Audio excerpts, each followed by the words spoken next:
I think what really ended up building a brand for me or a business opportunity for me was just being known as being helpful.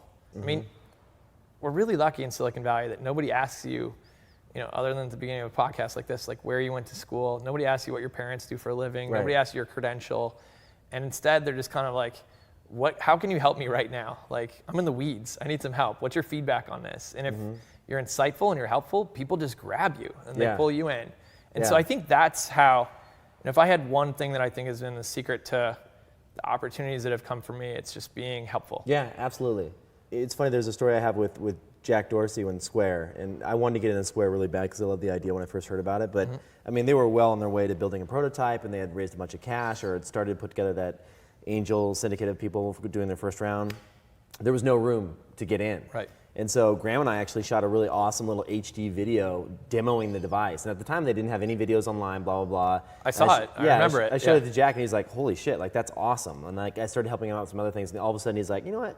I got a little room for you to get in here, because you've been really helpful for launching this product. So yeah, I agree with that 100%. I think you're not only helpful, but I think another one of my rules, when people kind of tweet me and say, how do I get into the game, et cetera, I'm just like, create value before you ask for value back. Your story is the epitome of that. You didn't ask any permission. You didn't have a pre-existing deal with Jack. He wasn't giving you shares to do that.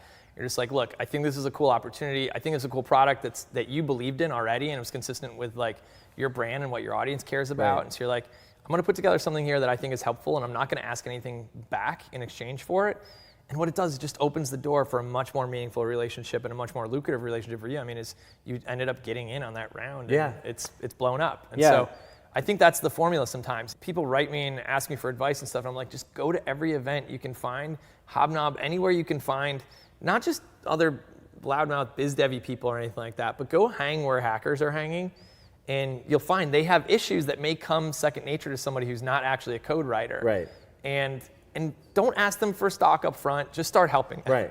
Right. Just show up. I mean, do you know who Ryan Graves is? He's our GM at Uber. An amazing, amazing entrepreneur. Sheer hustle, right? Right before Travis and Garrett kind of got him to come out and really start the operations, the day-to-day operations at Uber, where he's now the number 2 executive, he really wanted a job at Foursquare. And so he'd applied through the main channels. He didn't really get the attention he wanted. So he went around Chicago, and he signed up 20 mayor deals. He didn't ask Foursquare for permission.